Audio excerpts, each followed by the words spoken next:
pretty one, Ulysses.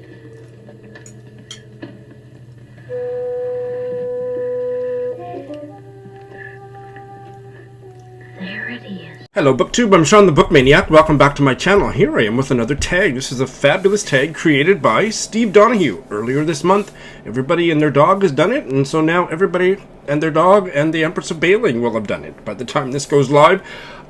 These are chatty book topics rather than where you pull books off your shelf and talk about them topics, so that's an easy, fun tag to do, and that's why I'm here on a Thursday night, because anything else I might do would involve a lot of preparation and might not necessarily lend itself to having a few glasses of wine while I'm answering the questions.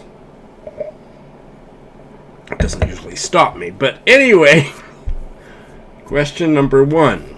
On a scale of 1 to 10, 1 being a normal person and 10 being the late Harold Bloom, how much are books and reading a part of your life? Now, if 10 is Harold Bloom, I would say 9, but I mean that rather subjectively, in that I spend 99% of my disposable income on books, and I spend 99% of my time either reading or doing YouTube videos, editing, posting, watching. And so I am a book nerd through and through. At various phases of my at various phases of my life, I have been more or less obsessed with the books, but I've always been a bookish person.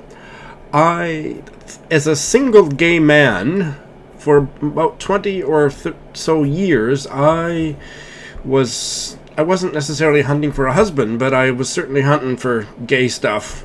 Gay connections, and I did really get away from reading. So it wasn't until I found Kenji, settled down with him, that I suddenly had all of this free time that I wasn't spending on Grindr or whatever the app of the day might be, and my reading life just exploded again, more than it maybe ever has before. So I've always had a large library. I've always been somebody who bought a lot of books, but there were many years there where I was reading, maybe 2 or 3 books a month, which is still, that's fine. But now, I'm much more of a reader than I used to be. But I was a bookish child and had my own lending library, and I remember when I was in about grade 4 or 5. No, when I was in about grade 2 or 3, actually I don't remember, elementary school or middle school or something, the teacher organized a field trip.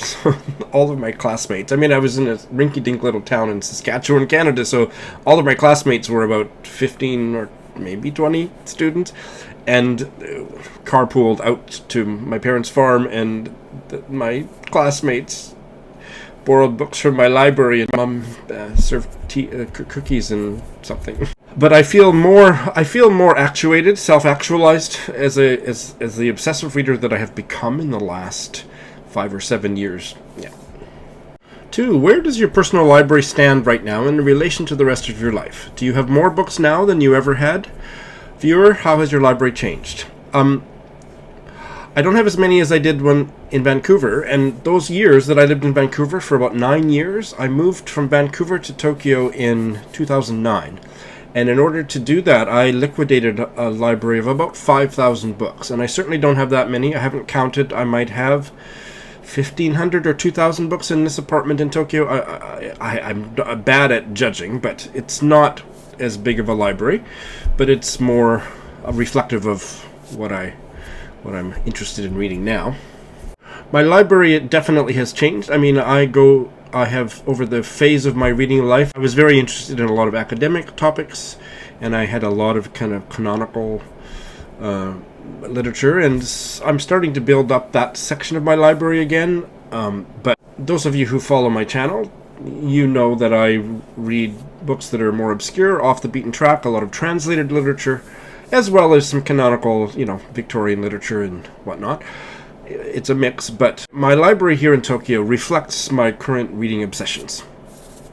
Large Barbara Pym section and so on. A fairly substantive collection of books on nonfiction biographies on the British royal family. 3, take a mental step back and ask yourself, what is the most likely first bookish impression a newcomer would have in your home? So I would say, I haven't experienced this particularly, but I would say that somebody who is somewhat well-read, their first impression of my library would be, I've never heard of any of these books. These aren't books that I see at the bookstore. Where did you find out about these books? Because, my tastes are on the obscure side and on the less likely to be on the Booker long list. That's going to change later this year. Stay tuned. And just books that are off the beaten track. Probably the first thing they'd say is, you need more bookshelves. Piles of books everywhere. And maybe the second one would be, never heard of any of these books. Where did you get them? 4, this one's going to be fun. How often, if ever, gulp, do you clean or reorganize your books? Clean your books. I've never heard of this. What is that? I've never cleaned a book in my life, so that dispense with that part of the question. Reorganize my books. I do not accept the premise of the question because I have never in my life organized my books. I remember Britta did a great tag a few years ago, bookish facts about me, strange bookish facts about me, and that I shocked a lot of my viewership at that time by saying I don't organize my books. I don't organize alphabetically. I do not organize by read and unread. I enjoy the chaos of my library so much that it makes me uncomfortable to put 2 books by the same author side by side. The exception is that I have got my royalty books together, and I do have one shelf of my favorite books, which they're not organized other than that they are my favorites, and they're all on one shelf. The rest of my library is totally unorganized, and that's exactly the way I like it. I love hunting for a book, because when I look for a particular book, I get a sense of where things are, and I love that. Rediscovering books because I'm looking for one particular book, and then I notice another one. Oh, I didn't remember I had that, or I still haven't read that. So I just love searching through my library, and that will probably never change. The longer I live in a place, I've now lived in this apartment for I think almost 3 years, or maybe about 3 years actually. I usually know pretty much exactly where any one book is because, the books have been there for that long. 5, on average, how many books do you acquire in a given week? And I think if you averaged it out, it would probably be, over my lifetime, I don't know, but let's say since I got so deeply obsessed with books and reading and book social media and whatnot, I would say 3 to 4 books a week on average.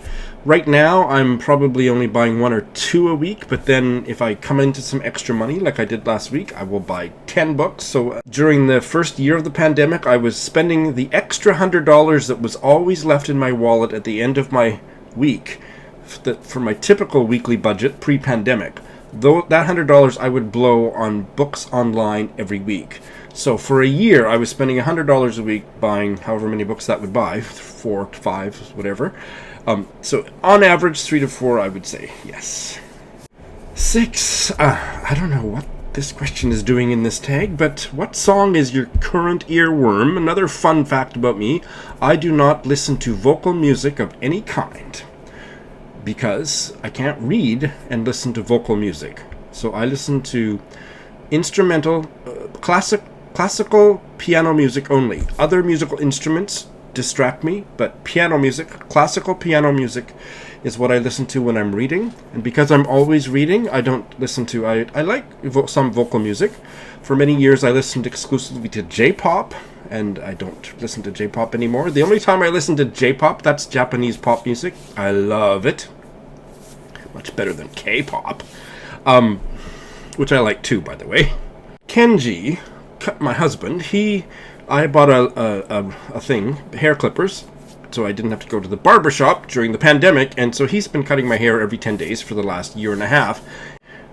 We do it here at the computer so I can look at myself on the computer screen, and I always play J-pop when he's cutting my hair, those 10 minutes, so I listen to, about 30 minutes a month of J-pop, but yeah, I have no earworms, because I I haven't listened to faddish pop music very much in my life. I didn't like pop music or rock music until I was about 14, 13, something like that. And up till then, I was the nerdiest. This isn't going to shock any of you who know my reading tastes, but I was the nerdiest kid. The first music that I remember loving when I was about 10 years old, 9 years old, Scott Joplin. I borrowed a Scott Joplin cassette tape from the library, and I loved it so much that I played it over and over and over again. So, I mean, that was... But when I got to be about 13 or 14, yeah, I went through a phase where I did like all of the, Loverboy and Air Supply. And But nowadays, as I said, just classical piano music while I'm reading, and that is it. 7. What percentage of your self-control do you retain in a well-stocked bookshop? Actually, I have fairly good self-control, but it's completely proportionate to how much money I have to spend. If I have a lot of money to spend, I have no self-control, but I do try to choose carefully, and I do the page 112 thing with any book. Like if I have $100 to spend and I choose 7 books, well, I can probably only afford to buy 4 or 5. So I will sit down and I will read page 112 of each of them, weed out the ones where that page didn't impress me, and whittle it down that way. But my self-control is directly proportionate to how much money I have to spend. I love browsing in a bookstore, but I often browse for a long time and buy very little or nothing during the browse, especially if I can get it cheaper online. Let's go to the next question very quickly. 8. Do you ever feel the need to take a break from books? If so, what form does it take? Okay, so I'm going to show you, those of you that didn't see my Friday Reads the other week, my t-shirt that is the sum total of my answer to this question. Well, that is my answer. I mean, as I said in the answer to, I think it was the first question, over the course of my life, I have taken kind of reading breaks, or where reading has been much less of a thing than it has been for the last 6 or 7 years. I cannot foresee that I will ever need to take a break from books in the foreseeable future. I can't imagine what I would do instead. Number 9. When you meet a new person, how long does it take you to bring up books? Not very long, and I want to answer this accurately, but there's a part of me that wants to say that I will bring it up very soon, and then if the other person is not only a reader... Hey, Editing Sean here, I totally botched it because I had too many knots in the sentence, so this is what I wanted to say. It's not just whether the person is a reader or not, but also whether the person shares my reading tastes. If they are a reader but don't share my reading tastes, or if they're not a reader at all, in those cases, I might be bored. So that's an exaggeration, but it's partly true. There are other things that I can connect with people on, sometimes politics, social, political issues, humor, drinking, kind of whatever the rapport is, whatever the banter is that when friends are drinking together, I can get into that. Gossip, but it doesn't take me long to suss out whether a new person in my life is a reader or not. It's one of the first things that I want to know about a new person. Now, it's not important to me in terms of choosing a partner or a boyfriend or whatever. Kenji couldn't be any less interested in reading. Opposites attract, I think. Number 10. Have you given any thought or made any provisions for your personal library after you croak? I have not, and I don't know. I mean, Kenji won't want them. Yeah, I have not. Any suggestions? Number 11. Are you known among your friends and loved ones for your weird and probably unhealthy relationship with books? Definitely, especially people that have visited my house. So just imagine me, in 2009, I moved here with, I think I had about 10 or 20 books, plus maybe 30 or 40 books related to being an English teacher. But in terms of personal reading, I brought maybe 10 or 20 books, and now I have, well into at least the low to mid 4-digit range of books on my shelf.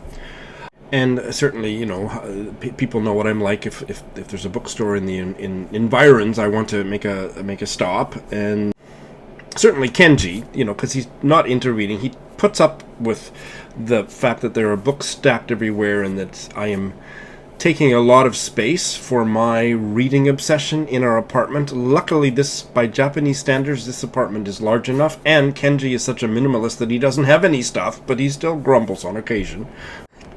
How much space my library and whatnot takes up. Alright, so that was the Books and Life tag. Great tag, and I'm going to tag a few people. 2 oldies, not that they're old, but their channels are old, that I would love to have them weigh in. Because I know they don't like the kind of tags where you have to pull books off your shelf and talk about them, and this one is not like that. I would love to hear from Britta Bowler, and also from Mel of Mel's Bookland Adventures. And in terms of from newbie into fairly new channels that I have recently discovered or that I have been watching for a longer time that I love, and I would love to hear them do this tag. And that is Craig and David of Shelf Possessed, DJ at Indian Cooks and Books, Sant Reads, I don't know her name, maybe it's Sant, I'm sorry, I don't know, but Sant Reads, Freddie of Sluggish Reader, Marilyn Maya Mendoza, Beating Around the Books, again, I'm sorry, I don't know your name, and Kim of Native Lady Book Warrior. No books, no life. Thanks for watching.